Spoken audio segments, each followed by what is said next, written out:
Partout, il y a des gens à connaître. Ils sont des bâtisseurs qui ont défié les obstacles, gravi les échelons, surmonté leurs craintes. Ils ont de l'intuition, du courage, un sens de l'équilibre, une équipe bien rodée. Et chacun d'eux a son histoire de succès. Bon vendredi matin à tous. Bienvenue à Histoire de succès, directement du magnifique et si chaleureux et si agréable resto La Bella Italiana à Saint-Léonard. Donc, on vous invite à venir nous y retrouver. Bonjour Sandrine, comment ça va? Ça va très, très bien, merci. Merci d'accepter l'invitation. Écolo-Farm, il en sera question dans quelques secondes, parce qu'on s'est vu lors du reportage, on va présenter ça dans un petit moment. Merci d'être avec nous ce matin.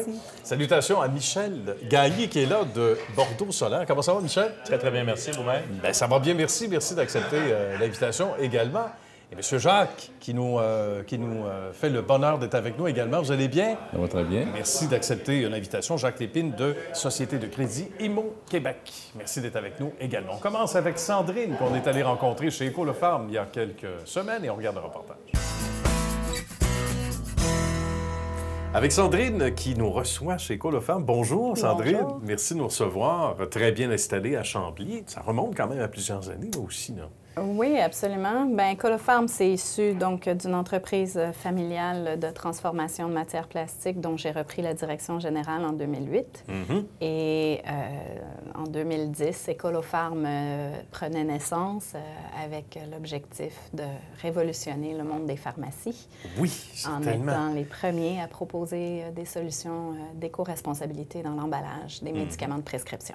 On était déjà très sensibilisés à l'environnement cette année-là, depuis quelques années, mais entre les paroles, qui étaient perçues comme de belles paroles, et la réalité, il y avait tout un pont à traverser. Puis c'était quand même précurseur cette année-là, ou ces années-là. Là, oui, c'est vrai. On était véritablement les premiers sur le marché à arriver avec un produit, ne serait-ce qui puisse être recyclable, donc qui soit fabriqué dans un matériel plastique comme le polypropylène, qui était facilement recyclable au Québec et dans le reste du Canada. Donc déjà, dans les mois qui ont suivi le lancement de nos produits, on a vu une vague de changements chez nos compétiteurs qui ont vite emboîté le pas à se dire il faudrait au moins qu'on soit recyclable. Mais Écolo-Farm, c'est beaucoup plus qu'un emballage recyclable. C'est de l'éco-design, c'est l'éco-conception, de pouvoir repenser et questionner chacune des étapes en amont et en aval pour pouvoir gérer jusqu'à la fin de vie de notre produit et être sûr qu'on limite l'empreinte carbone de notre fabrication et de la fin de vie du produit. On a commencé par quoi, Sandrine? Qu'est-ce qui sautait aux yeux, à notre visage, à l'époque où on se disait, voyons, il y a du gaspillage énorme. Par quoi on a commencé? Bien, en fait, ça a été de questionner toutes sortes de petites choses où ça faisait 40 ans qu'il n'y avait pas eu d'innovation dans l'emballage de médicaments de prescription. Donc, ça faisait 40 ans, des générations pleines de gens qui avaient toujours reçu leurs médicaments dans une fiole à flèche ou dans une poussée tournée. Donc, et c'était en polystyrène, avec des bouchons en polyéthylène, etc. Rien de recyclable. Rien de recyclable là-dedans. On était avec 12 grandeurs différentes parce qu'au fil des années, on ajoutait des modèles, etc. Les emballages carton, les bouchons d'un côté, les fioles de l'autre, des tout petites boîtes de sang. Juste ça, nous, on s'est dit, pourquoi on emballe ça en boîte de sang? Quel gaspillage, oui. Puis on s'est fait répondre, mais c'est parce qu'en 1974, le nombre de prescriptions moyennes dans une semaine, c'est 100. On dit, OK, mais là, on est rendu en 2009. Oui, est-ce qu'on peut faire les choses différemment? Fait que ne serait-ce que d'éliminer justement tout ce suremballage, éliminer les sacs de plastique, notre conception en éco-design nous permet de fermer les fioles directement à chaud sur la machine. Donc, on n'a pas besoin d'avoir des sacs de plastique pour les protéger. Bon, intéressant. On a diminué de 35 la quantité de matières premières nécessaires à la fabrication. Fait que juste pour expliquer un petit peu l'éco-conception, tu sais, c'est assez vague, mais quand on voit les produits qu'on fabrique actuellement... Oui, un exemple concret. C'est ça. Quand je dis que c'est moulé d'une seule pièce, c'est quand tu vois la fiole et le bouchon attachés ensemble, c'est nécessairement, on a la possibilité d'avoir un produit beaucoup plus léger parce qu'il se structure par lui-même. De lui-même, Donc, on a éliminé 35 de matières premières. Puis ensuite, il est fermé à chaud directement dans la machine. Magnifique. Un seul équipement peut mouler et la fiole et le bouchon, donc oui. ça réduit de 50 la quantité d'énergie utilisée parce qu'on a moins d'équipement. D'accord. Et puis, c'est beaucoup plus ergonomique pour les gens de ne pas avoir le risque de perdre leur bouchon, de salir le bouchon. De l'échapper par terre pour les gens Imagine qui ont une madame mobilité de 95 ans qui doit le oui. récupérer sous son frigo. Pas facile. Pas non, facile. c'est sûr. On l'imagine. Donc, plus ça. pratique et Tout à fait. évidemment recyclable. Exactement, à 100 parce que jamais le centre de tri qui va le recevoir ne va se poser la question est-ce que le bouchon et la fiole sont dans le même plastique? Est-ce que ça se recycle pareil? Est-ce que le bouchon peut se perdre dans le recyclage? Non. Non, effectivement. Toujours, tout est là. Tout est là. Comment a été la perception de l'autre côté maintenant? Est-ce qu'on a eu de l'éducation à faire? Pas mal. Oui. Beaucoup d'éducation à faire parce que, en fait, évidemment, encore aujourd'hui, éco-design, éco-conception, c'est pas nécessairement quelque chose qui est bien compris. Pour 80 de la population, quelque chose d'éco-responsable, c'est quelque chose de recyclable. Mais ça se limite à ça dans l'esprit des gens. Ça se limite à souvent, ça. ouais. Mais il y a tellement plus de choses qu'on peut faire, puis c'est ça, nous, notre force, c'est d'avoir repensé véritablement l'approvisionnement et le processus de fabrication avec un design qui est complètement innovant. C'est assez extraordinaire, merci. Et les réactions maintenant, parce qu'elles sont positives, c'est pas pour rien qu'on est ici, il y a tout un succès derrière ça. Oui. Ça aura pris peut-être un peu plus de temps, sauf erreur, que ce qui était estimé au départ, j'imagine. C'était pas un travail facile. Avoir un produit aussi extraordinaire, nous, on s'est dit pourquoi on n'aurait pas 100 du marché. Donc, c'est sûr, hein, on a le droit de rêver quand on est entrepreneur. On a le droit, c'est certain, c'est permis. Mais... évidemment, aujourd'hui, on est à plus de 30 du marché canadien. On a plus de 3200 pharmacies sur 11 000 qui utilisent nos produits à travers le pays. Donc, oui, on a fait notre place. On a monté notre crédibilité sur notre message, justement, d'éco-conception puis sur l'éducation qu'on fait avec ça. Bien. Parce qu'une des choses, évidemment, qu'on combat, c'est le greenwashing, désolé de l'anglicisme. Tout à fait, quand même. L'éco-blanchiment et la résistance au changement. Parce que, évidemment, c'est juste un emballage de médicaments. Ce qui est important pour les gens, c'est le médicament qui est à l'intérieur, qui est peut-être en train de leur sauver la vie. Donc, l'emballage, il y avait beaucoup moins de sensibilisation dans les dernières années que ce qu'on a aujourd'hui. Aujourd'hui, c'est le sujet de l'heure, hein? L'emballage, le plastique. Donc, on a une écoute qui est nettement différente. Bravo. Il y a une façon de vous joindre aussi, ne serait-ce qu'un petit mot d'appréciation en disant « Bravo, je suis content que mon pharmacien ait changé pour le mieux. » Ça, c'est vrai que ce serait bien apprécié. Sur notre site web, ecolofarm.com, il y a un formulaire de contact qui peut être rempli par n'importe qui. Puis ça nous ferait plaisir, justement, de pouvoir des fois relayer même la bonne nouvelle aux pharmaciens parce qu'on les remercie du mieux qu'on peut d'avoir pris cette initiative-là. Ils ont beaucoup de changements à gérer dans le milieu de la pharmacie depuis les dernières années. C'est vrai. Fait qu'on arrive avec quelque chose de plus. Des fois, c'est pas toujours facile, mais de voir la reconnaissance que ça peut leur amener, c'est toujours agréable. Une fleur qui, sans doute, est appréciée. Bien, merci beaucoup et encore bravo pour pas cette, mais ces belles initiatives, parce qu'il y en aura d'autres également. Merci beaucoup, Sandrine. Michel a sa question pour Sandrine maintenant. Michel. Sandrine, qu'est-ce qui vous permet de dire que vous avez la solution la plus éco-responsable?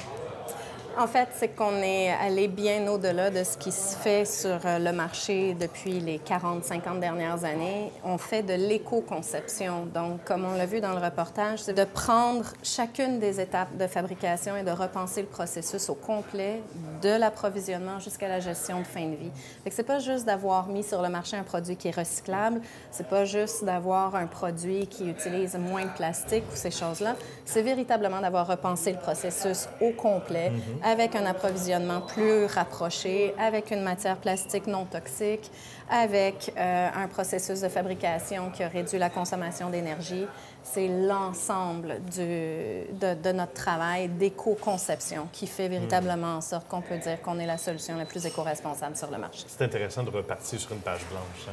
Toujours. Il y a de la structure, il y a des éléments communs, mais on repart à neuf à peu près. Jacques, maintenant, est inspiré par sa question à son tour. Oui, Sandrine, j'aimerais savoir quelle est la principale barrière que tu rencontres dans ton domaine d'activité. En fait, la barrière principale, c'est la résistance au changement. Je le disais, ça fait 40 ans. Quand nous, on a lancé notre produit il y a 10 ans, ça faisait 40 ans qu'il y avait eu zéro innovation dans les fioles de médicaments. Donc, c'est un domaine, le pharmaceutique, qui bouge très lentement.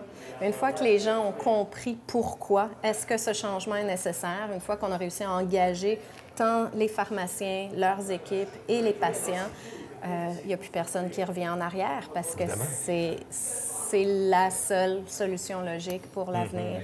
C'est d'avoir des solutions comme ça. Et on peut faire un parallèle avec le changement en affaires, hein? Le fait de faire le saut, le changement qui peut faire peur, le changement de vie en général. Quand on est entrepreneur, on ne faut pas avoir peur du changement. Non. Là, il y a peut-être un parallèle à faire. Et Michel en sait quelque chose également. On est allé le rencontrer chez Bordeaux Solaire et on regarde le reportage. Avec Michel Gagné. Comment ça va, mon cher Michel? Ça va très bien, merci, vous. Hey, ça va bien, merci. Puis merci de nous recevoir. On va expliquer où on se trouve, mais d'abord, l'expertise de Michel. On fait dans l'énergie solaire. On fait dans un domaine qui est enviable et pas à peu près.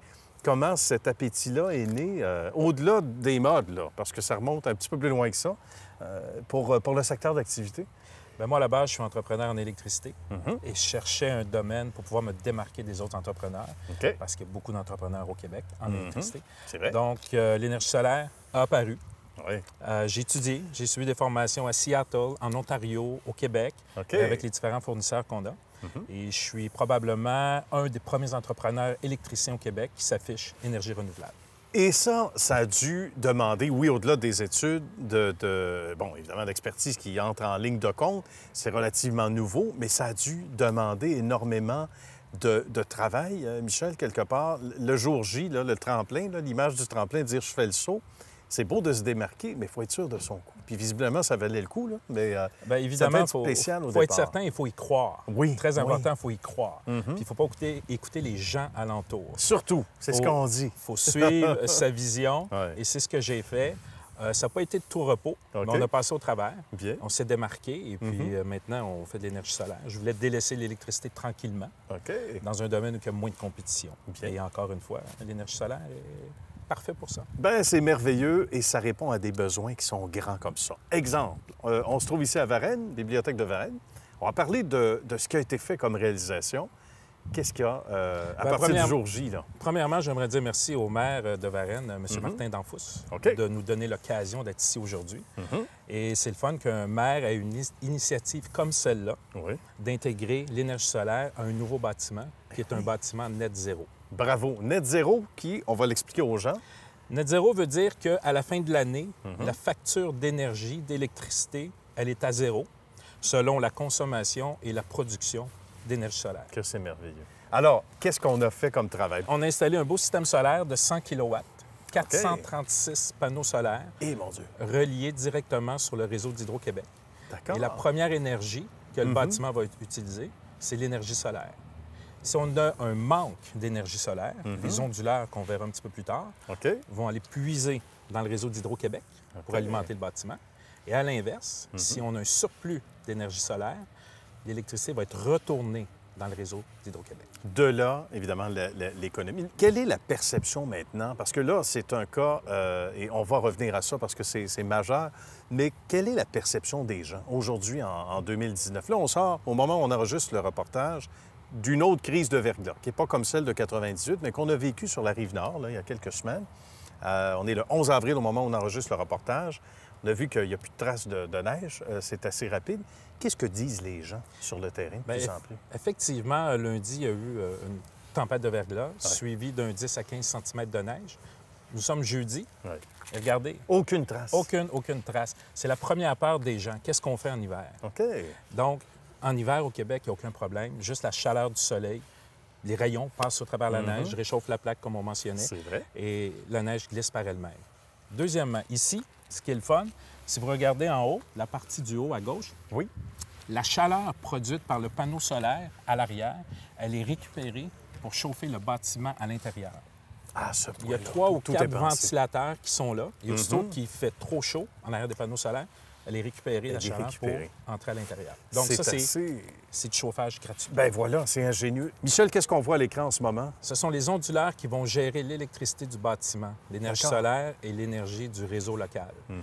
Il y a une chose qu'il ne faut pas oublier puis que les gens pensent, c'est qu'un système solaire sans batterie n'est pas une génératrice. Ah, d'accord. Nuance importante. Aussitôt qu'il y a une panne d'électricité, comme nous avons eu les derniers jours, les panneaux solaires ne fonctionnent plus, ne produisent plus d'électricité, à moins qu'il y ait un système d'emmagasinage qui est système à batterie. Ah, ben voilà. Et en plus, avec un système à batterie, là, on peut appeler ça une génératrice. Ça va générer de l'électricité pour faire fonctionner votre résidence. D'accord. Et à partir de ces derniers, je dirais, derniers mois, dernières années, il y a eu une progression aussi qui s'est faite technologiquement.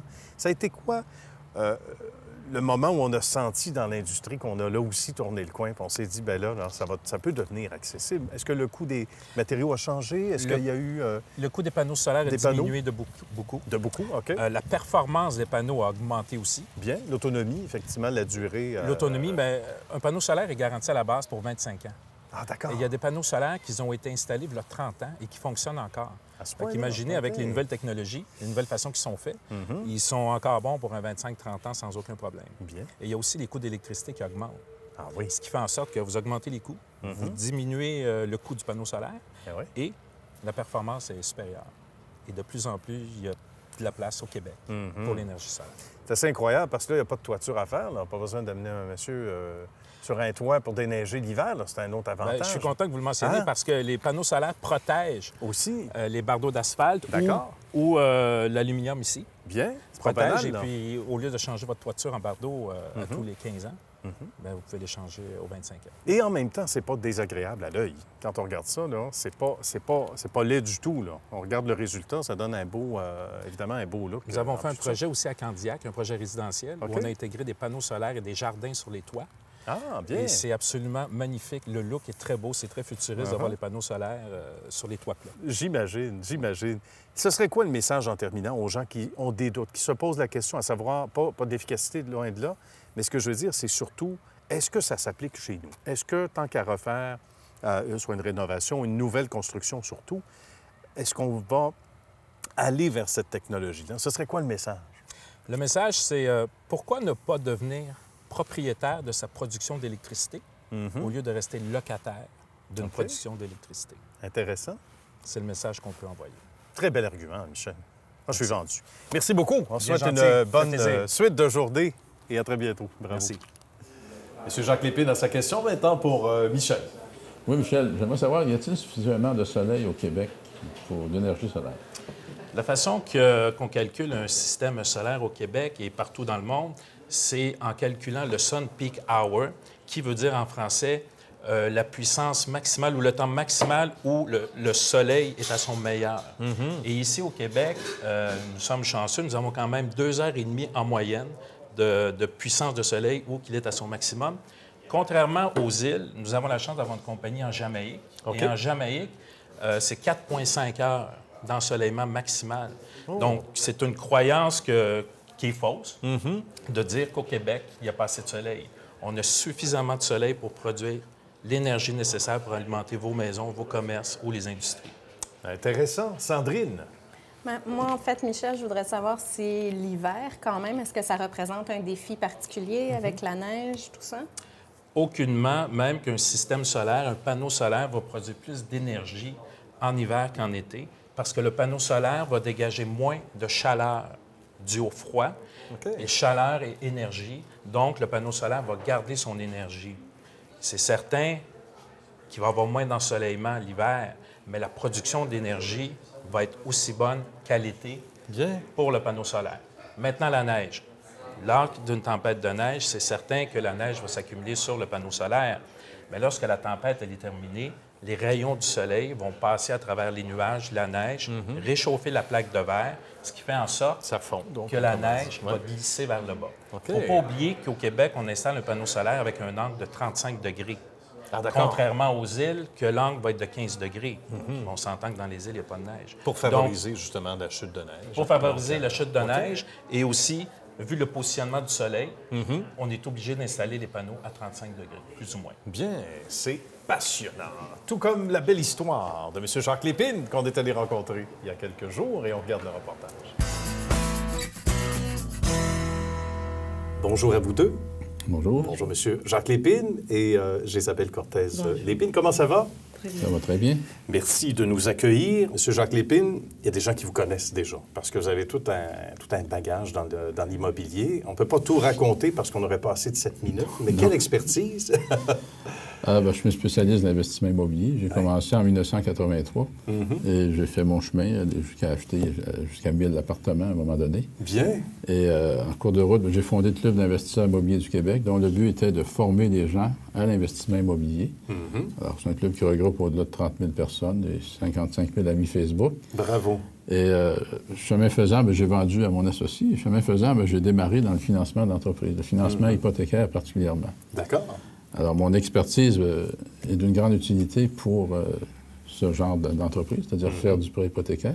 Voilà. Parce qu'il faut savoir exactement, connaître le marché, connaître les ratios d'endettement, connaître exactement qu'est-ce qu'on a besoin de savoir pour se protéger, parce qu'on doit protéger notre argent. Oui. Et notre philosophie est aussi de protéger l'emprunteur. Alors, lorsqu'on fait l'investissement immobilier, je dis de façon vulgaire ou simple que nous sommes payés en dernier. Lorsqu'on fait du prêt hypothécaire, nous sommes payés en premier, exactement comme une banque. Bien. Sauf qu'on est prêt à prendre un risque un peu plus élevé que les banques et notre système est beaucoup moins lourd.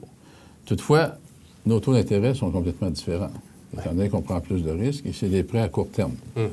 Donc, nos clients sont principalement des gens qui font des flips, c'est-à-dire qui achètent pour revendre dans un court terme, soit avec ou sans rénovation, mais la plupart font un peu de rénovation pour optimiser la propriété, pour revendre à court terme. Donc, les banques, c'est un créneau que les banques abandonnent de plus en plus parce que ce n'est pas tellement rentable pour eux autres, étant donné les frais fixes qu'elles ont à supporter. Et le court terme aussi. Et le court terme qui n'est pas payant. Voilà. Donc, engendrer un prêt pour une banque, ça peut peut-être coûter 2 000 3 000 D'accord. Alors, si les gens remboursent à l'intérieur de 6 mois ou 3 mois, la banque n'a pas eu le temps de faire un suivi. C'est pas intéressant. Alors que nous, c'est exactement ce qu'on cherche comme créneau. Et on veut que les gens nous payent rapidement. Parce qu'on est conscient que, exemple, un taux d'intérêt de 15 annuel, ils ne peuvent pas faire d'argent à long terme avec ça. Voilà. Donc, il faut absolument qu'ils nous repayent. Dans nos analyses, on regarde toujours sa possibilité de refinancer. Si je vois qu'il est incapable de refinancer, je ne prêterai pas. Parce que notre but n'est pas de reprendre les immeubles. Voilà, justement. Notre but, c'est de les aider à faire un profit. Je ne dis pas qu'il n'y a pas certains opérateurs privés dont le but est de reprendre les immeubles, mais c'est pas. C'est pas la majorité, et c'est pas notre cas à nous. Effectivement. Les flips dont on parle, ils sont de plus en plus populaires. C'est pour ça que ça répond vraiment à des besoins. C'est extrêmement populaire. Qu'est-ce qui fait cette popularité-là? Bien, évidemment, toutes ces émissions de télévision qui ont parlé de Flip Montréal, Flip Dallas, Flip Vegas, Flip partout. Ah oui, on en entend parler beaucoup. On voit ça beau. C'est très, très beau. Sauf qu'il y a plus de flop que de flip. Oui, il n'y a pas d'émission qui s'appelle flop. Non, en tout cas, c'est pas vendeur autant. C'est pas vendeur. C'est pas vendeur autant. Fait que nous, on se spécialise dans ça. Et l'autre spécialité, c'est les gens qui font de l'optimisation des meubles. Ah, d'accord. C'est-à-dire qu'ils achètent des propriétés à revenus. Ils savent qu'elle n'est pas à sa pleine valeur. Puis ils savent comment l'amener à sa pleine valeur. Bien. Donc, nous, on fait un financement temporaire. Le temps qu'ils fassent cette optimisation-là. Et lorsque c'est optimisé, ils peuvent aller chercher un financement standard, à un taux standard, et même aller jusqu'à récupérer leur mise de fonds. Bien. Et là, à ce moment-là... C'est nos deux spécialités que les banques ne couvrent presque pas. D'accord. Donc, je ne dis pas qu'ils ne couvrent pas du tout, mais ne couvrent presque pas. Ne couvrent presque pas. Et à ce moment-là, bien, tout le monde est heureux parce que ça répond à un besoin, on disait, criant. Et, Jésabelle, on se tourne vers vous du côté de la clientèle, d'abord, même anglophone, hispanophone également. Parlez-nous de votre expertise qui fait beaucoup de bien, apparemment. Oui, et même ça, mon expertise, c'est plus dans tout le marketing, la vente, le développement des affaires, c'est ce que j'aime beaucoup. Et pour moi, c'est très important que cette entreprise puisse avoir plus de cibles comme le marché espagnol, anglophone et anglais, parce que Montréal, vraiment, c'est plus multiculturel. Oui. Et je pense que c'est une bonne opportunité pour beaucoup de monde. Donc ça, c'est une dimension, une autre valeur ajoutée aussi qui distingue la société ici. Qu'est-ce qui nous fait le plus plaisir à travers toutes ces années, Jean? Et évidemment, vous me disiez à micro fermé tantôt, bien, plus ça va, moins on a l'impression que c'est difficile parce qu'on connaît évidemment les rigueurs du métier, on sait quoi faire, quoi ne pas faire. Mais qu'est-ce qui vous rend aussi fier et aussi heureux, là, en 2001, lorsque j'ai fondé le club, principalement, c'était pour aider les gens. J'avais déjà atteint une certaine indépendance financière avec mes immeubles. Bien. Et ça ne se faisait pas au Québec. Donc, je continue cette même vocation. C'est-à-dire je veux aider les gens à réussir leur projet immobilier, et qui s'enrichissent et qui fassent du profit. Parce que tout le monde y a droit. Oui. Et des mentors comme moi, bien, il n'y en a pas énormément. C'est vrai. En toute humilité. Tout à fait, mais c'est juste. Alors, un créancier hypothécaire qui est mentor en même temps, il n'y en a pas beaucoup. C'est vrai. Fait que moi, je rejoins 2 objectifs, c'est-à-dire l'aide, donner au suivant, transmettre mes connaissances, et aussi, je m'amuse, parce que je vis de ma passion qui est de l'immobilier. Bien. La passion est toujours là, La passion est toujours là, oui. On adore ça. Bien. Et en cours de route, j'ai écrit des livres, on va les voir peut-être à l'écran tout à l'heure. Oui, absolument. Et plusieurs déjà. Oui, j'ai 5 livres, dont tous sont best-sellers à chaque année encore. Bravo. Dont le premier est rendu presque un manuel de référence. Pour ne pas dire que c'est un manuel de référence au Québec. Alors, j'en suis très fier. Et je pense que ça bénéficie à tous mes emprunteurs, à tous mes clients, le fait que je puisse leur donner des conseils en même temps que je les aide financièrement à réaliser leurs projets. Ils sont plus de 30 000 à avoir un sourire aussi spectaculaire aujourd'hui parce qu'ils ont bénéficié de votre belle expertise, Jacques. Bravo.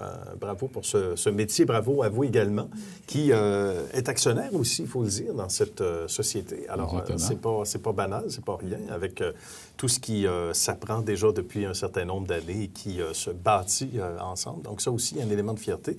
Et qu'est-ce que les gens vous disent en terminant, Jacques, souvent, là, de plus en plus? Beaucoup viennent me voir. Merci, M. Lépine, vous avez changé ma vie, vous avez changé la vie de beaucoup de personnes. Certains viennent me dire, juste à la lecture de votre livre, j'ai fait mon premier million. Alors, merci beaucoup. Bravo! C'est extrêmement valorisant et ça vaut plus. C'est priceless, comme on dit. Oui, exactement. Ça n'a pas de prix. Ça n'a pas de prix. C'est le cas de le dire. Bien, merci beaucoup à vous deux. Ça a été un bonheur. Merci de nous avoir reçus ce matin. Ça fait plaisir. À très bientôt. À très bientôt.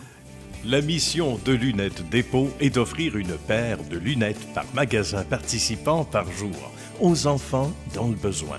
Les magasins participants sont Saint-Jérôme, Victoriaville, Joliette, Laval, Saint-Hyacinthe, Terrebonne, Verdun et rue Jean Talon à Montréal. Tous les détails à lunettes au pluriel-dépôt.ca. Sandrine a sa question à son tour pour M. Jacques.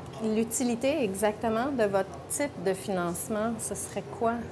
Société de crédit Immo Québec fait du financement intérimaire.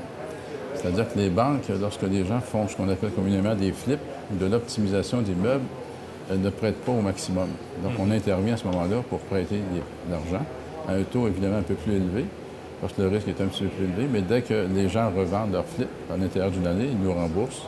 Et ceux qui font de l'optimisation d'immeubles font la même chose. Donc, on fait du financement le temps qu'ils optimisent les immeubles et le temps qu'ils aillent chercher un nouveau financement à plus long terme. Bien. Michel? Comment en êtes-vous arrivé à faire du financement privé? Je suis issu de l'immobilier. J'ai acheté beaucoup d'immeubles et j'ai constaté qu'en cours de route, les différents problèmes qu'on avait, entre autres ce que je viens de répondre à Sandrine, c'est très difficile d'avoir un financement intérimaire lorsque l'immeuble n'est pas optimisé. Alors, en réponse à ce besoin, j'ai créé la Société de crédit Immo Québec, où on agit comme prêteur alternatif. Alors, on ne saurait se quitter, les amis, sans vous demander vos sites web. Sandrine? Écolofarm.com. Écolofarm.com. Mon cher Michel? Bordeaux Solaire, Bordeaux avec un X.com. Merci. Et mon cher Jacques? Société de crédit Immo Québec en un mot.com. Ça a été un plaisir de vous recevoir, les amis. Merci d'être venus prendre du café dans les tasses d'Histoire de succès. Merci à vous. Merci. Salutations à la belle équipe d'Histoire de succès et bien sûr aux gens de Bella Italiana qui nous ont su une fois de plus avec beaucoup de classe et de chaleur cette semaine. On se retrouve la semaine prochaine.